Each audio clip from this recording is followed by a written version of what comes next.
أهلا بيكم في مراجعة جديدة. تخيل لو معاك مستشار مالي عبقري قاعد في جيبك 24 ساعة، لا بينام ولا بيتعب، وعارف كل شردة ووردة في بورصة نيويورك. الأجمل من كل ده بقى إنه لا بياخد منك عمولة ولا بيضحك عليك بكلمتين. إحنا في 2026 والزمن ده ما بقاش ينفع تشيل فيه فلوسك تحت المرتبة أو تسيبها تتاكل من التضخم اللي عمال يزيد كل يوم والتاني. تطبيق بلوم. النهاردة هقولك ايه هو التطبيق ده، هقولك ازاي تخلي الذكاء الاصطناعي يشتغل سواق لفلوسك عشان يوصلك لبر الأمان المالي. لو لسه خايف من كلمة بورصة، الفيديو ده معمول عشانك. كمل الفيديو للآخر واشترك في القناة لو لسه ما اشتركتش. فعل جرس التنبيهات عشان توصلك كل مراجعات الابليكيشن الجديدة. وخليني اقولك في البداية ببساطة كده، هو ايه بلوم ده؟ بيعمل ايه؟ بلوم تطبيق مش معمول عشان تشتري من عليه أسهم وخلاص. دي منصة هدفها الأساسي المستثمر طويل الأمد، يعني الناس اللي عايزة تبني ثروة، مش داخلين يأمروا خلاص ويخرجوا في يومين. وأهم المميزات اللي هتشوفها أول ما هتفتح التطبيق ده، تعال نعدها مع بعض. أولا، واجهة سهلة لدرجة تخوفك. لو بتعرف تستخدم فيسبوك هتعرف تستثمر على بلوم. الموضوع بسيط ومنظم جدا. تاني حاجة، الاستثمار بالفكة. مش لازم تروح تشتري سهم كامل في شركة غالية بآلاف الدولارات. انت ممكن في بلوم تبدأ بدولار واحد بس في أكبر شركة من شركات العالم، زي شركة أبل ولا تسلا ولا جوجل. تقدر تبدأ استثمار في الشركات دي بدولار واحد بس، وهو ده استثمار الفكة. تالت ميزة في التطبيق ده، التطبيق بيقدم لك ملخصات للأخبار والأبحاث العالمية. وكمان مش بس كده، دي الطريقة نفسها هتخليك فاهم الدنيا رايحة فين من غير ما تفتح بقى كتب اقتصاد عشان تتعلم تداول. الموضوع هيبقى بسيط جدا مع التطبيق. ركز معايا بقى في الحتة اللي جاية دي، عشان دي اللي هتخليك تنسى خالص الخوف من تطبيقات التداول، ومحدش هيقولك عليها في الإعلانات الرسمية.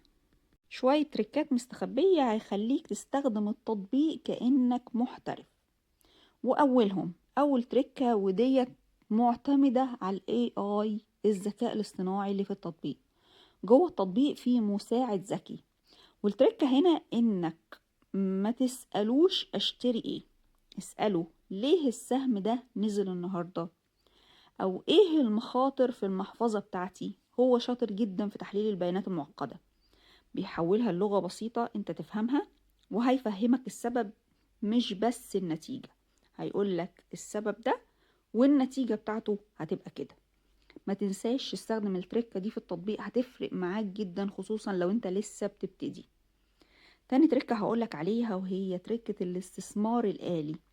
وده سر اللي الناس بتغتني بيه من التطبيقات دي، انك تظبط التطبيق يسحب مبلغ بسيط كل شهر، حتى لو المبلغ ده 10 دولار، يشتري بيهم تلقائيا. الميزة دي بتخليك تستفيد من متوسط السعر، وتنسى بقى وجع الدماغ بتاع هو السعر عالي ولا واطي النهاردة.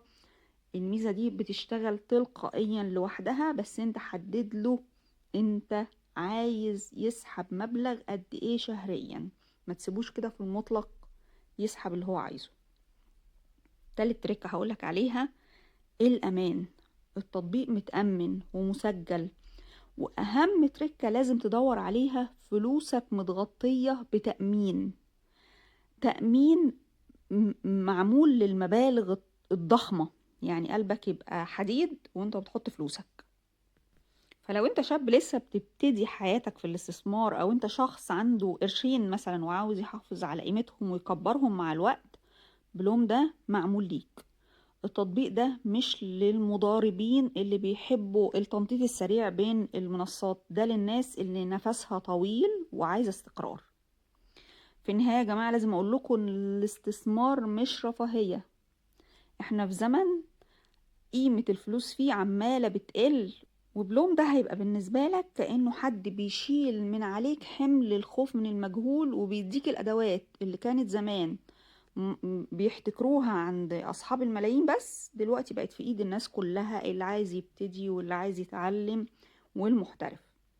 نصيحتي ليك حمل التطبيق وخد جولة فيه، اتعلم من الأبحاث اللي بيقدمها لك، وابتدي بمبلغ صغير جدا، المهم انك تبدأ. ما تنساش تكتب لي تجربتك مع التطبيق إذا كانت إيجابية أو حتى سلبية مع التطبيق ده أو مع أي تطبيق تداول، عشان كل الناس تستفيد منها. وما تنساش اللايك والشير عشان الكل يستفيد، واستناني في فيديو جديد.